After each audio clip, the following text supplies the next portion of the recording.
Fala galera, ligado aqui no canal do VSR, chegando para mais um vídeo. O tema do vídeo agora: o desespero bateu no Santos.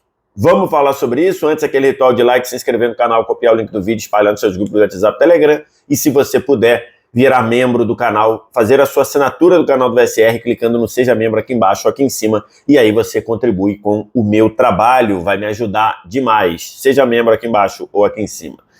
Estou gravando esse vídeo depois da derrota do Santos por 3-0 para o Cruzeiro dentro da Vila Belmiro, num jogo em que, para quem não acreditava muito na real chance, no caso, no real risco do Santos ser rebaixado, acho que esse jogo contra o Cruzeiro é um jogo de mudança de sensações. E eu estou falando isso porque eu me incluo nisso. Eu, até ontem, achava que o Santos iria reagir para escapar do rebaixamento com um pouco de folga. Eu achava isso.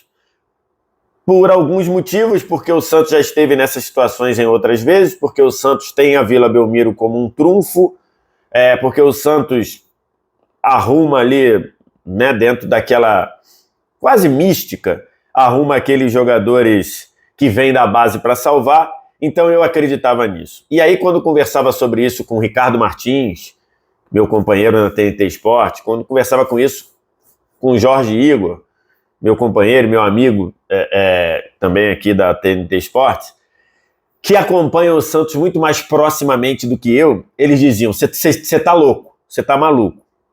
E eu, olhando os jogos do Santos, vendo o Santos jogar, eu falava: cara, eu acho que vai acontecer. Ontem, o que eu vi ontem, eu acho que é algo assim que para bater o desespero.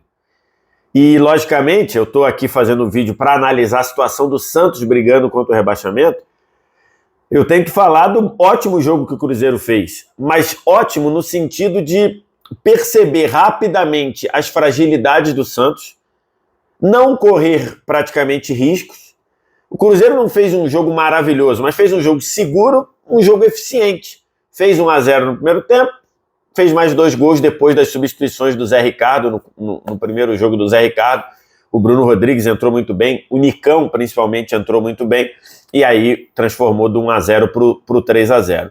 Mas o vídeo aqui é para falar da situação, não só do jogo, da derrota de 3-0 para o Cruzeiro, mas da situação toda do Santos. E eu queria começar falando do Aguirre. O trabalho do Aguirre tem 5 jogos, 4 derrotas, 1 vitória apenas.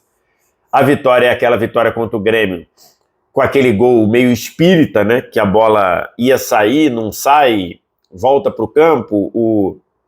O Ferreirinha, que achava que a bola ia sair, se preparou para bater o lateral, demorou a reagir, o Santos fez um gol no contra-ataque para aquela vitória de 2-1 sobre o Grêmio. Nesse período de Aguirre, nessas 4 derrotas e nessa única vitória, o Santos tomou 12 gols e fez 2. Esses 2 da vitória contra o Grêmio. O Santos tomou 4 do Fortaleza, 3 do Cruzeiro, 2 do América, 2 do quem é o outro? Do Atlético Mineiro. E com atuações paupérrimas. Com atuações em que o Santos tem muita dificuldade para, primeiro, se organizar em campo, para resistir aos ataques adversários. O Santos tem tomado muito gol, muito gol. Se você pega os últimos 12 jogos, período de Paulo Turra e período de Aguirre, o Santos levou, se eu não me engano, 30 gols em 12 jogos. É muita coisa. E o Santos não consegue agredir o time adversário. O Santos é o time que menos finaliza no Campeonato Brasileiro. O Santos é o time que menos chuta a gol no Campeonato Brasileiro.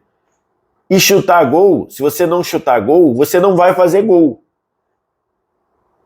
Então, assim, o trabalho do Aguirre de 5 jogos, o que dá para fazer em 5 jogos? Nada, praticamente. Mas ele deveria ter colocado o Santos minimamente mais sólido defensivamente para tentar não perder. um time que está lutando para não cair e que tem um ótimo goleiro como o João Paulo, se você toma 12 gols em 5 jogos e perde 4 desses 5 jogos, não tem como. Não tem como você lutar contra o rebaixamento. Então, assim, é um trabalho que tem 5 jogos e já passa a sensação de não ter nenhum tipo de futuro. Ontem, na entrevista coletiva, eu fui ouvir a entrevista coletiva e para ver qual o nível de realidade, qual o nível de pé no chão que tem o Aguirre. Eu tenho batido muito nessa tecla de técnico que vê o seu time ser amassado, vai para a entrevista coletiva e diz que o time jogou bem. Vê o seu time não produzir nada e dizer que ficou satisfeito. Pelo menos o Aguirre está com o pé no chão de que a situação é gravíssima. A primeira pergunta da coletiva, que foi do Noronha, do canal Eu Vim de Santos, que tem aqui no YouTube, inclusive é o canal que eu sigo e que eu olho para as coisas do Santos, junto com o canal do Ricardinho Martins, né, que foi lançado agora. Então, se você ainda não segue o canal, tanto o Vim de Santos, o Eu Vim de Santos, quanto o canal do Ricardinho Martins, para você que quer saber das coisas do Santos, sigam lá. A pergunta foi do Noronha e ele perguntou: você tira alguma coisa de positivo desse jogo? E a resposta do Aguirre foi não. Não. Pelo menos mostra que ele está entendendo realmente onde ele está, ou na situação que ele está. Outras coisas que o Aguirre falou na coletiva: ele disse que o vestiário estava devastado, com os jogadores entendendo o nível de desespero que é o Santos, que o Santos está nesse momento, que não podia ser diferente, né? O Santos está nessa situação, é impensável a gente imaginar que o vestiário ia estar fazendo festa, zoando, um sacaneando o outro, não. Então isso daí é compatível com isso. E a outra, o Aguirre dizendo que não vai pedir para sair, porque ele sabia da situação difícil que estava, então ele aceitou, então ele não vai pedir para sair. Pode ser que no momento que você esteja vendo esse vídeo, ele já tenha sido demitido, tá? E a demissão do Aguirre não muda a análise que eu estou querendo dizer aqui, porque quem vier vai pegar essa análise aqui. E o Aguirre, nesse jogo, tomou algumas decisões muito incompreensíveis, né? A escalação do Júnior Caissara, mesmo o próprio Júnior Caissara dizendo antes do jogo que a questão defensiva dele não era um ponto forte, era uma questão a ser considerada, e o Caissara levou um banho do Arthur Gomes pelo lado esquerdo. Ele entra com 3 volantes, com o Jean Lucas, que nem fez o papel na saída, na distribuição, nem conseguiu armar o time. O Jean Lucas, que talvez seja o jogador hoje com mais recursos, de quem você pode mais esperar alguma coisa no Santos, em especial no meio-campo, ele não fez um bom jogo. E aí, no intervalo, o Aguirre tira o João Lucas para botar o Furque.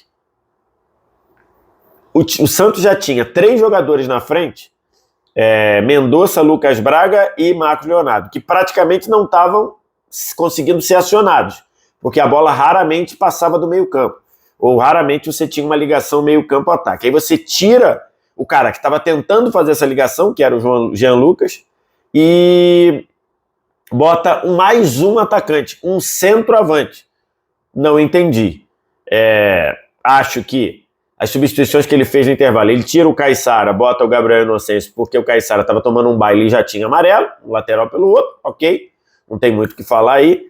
Aí ele tira o Nonato, que foi péssimo no jogo. Muita gente estava falando, por que o Nonato não é escalado? Ontem acho que a gente viu o porquê.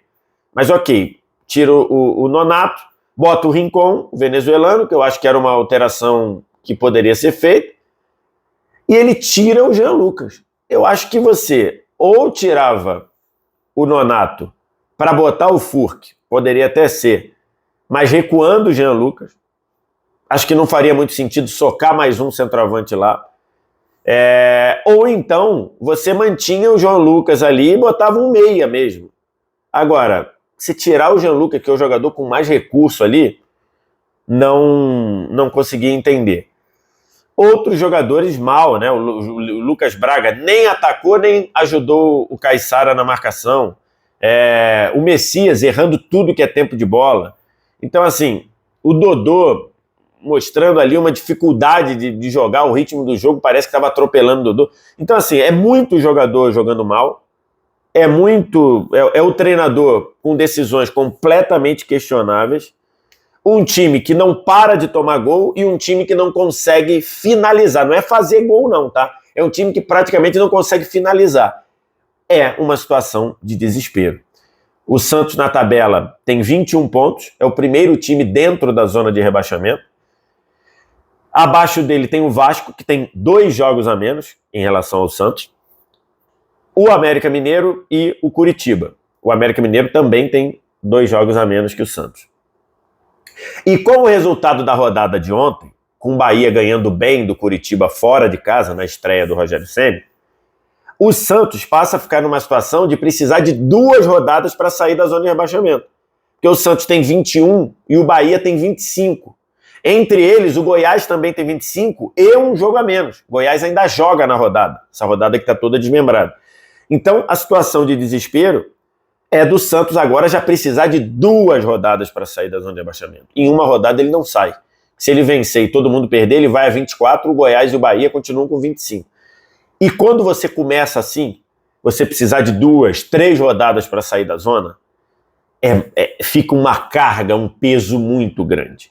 E esse peso a gente tem que falar, tem que dizer o nome do presidente Andrés Rueda, que conseguiu algo que eu imaginava ser impossível. Ele conseguiu fazer uma administração pior que a do José Carlos Pérez. E olha que é muito difícil, mas a administração dele, que praticamente botou o Santos brigando contra o rebaixamento em todos os torneios que disputou, que haviam rebaixamento, logicamente, ele caminha para precisar de uma reação histórica para evitar o rebaixamento do Santos.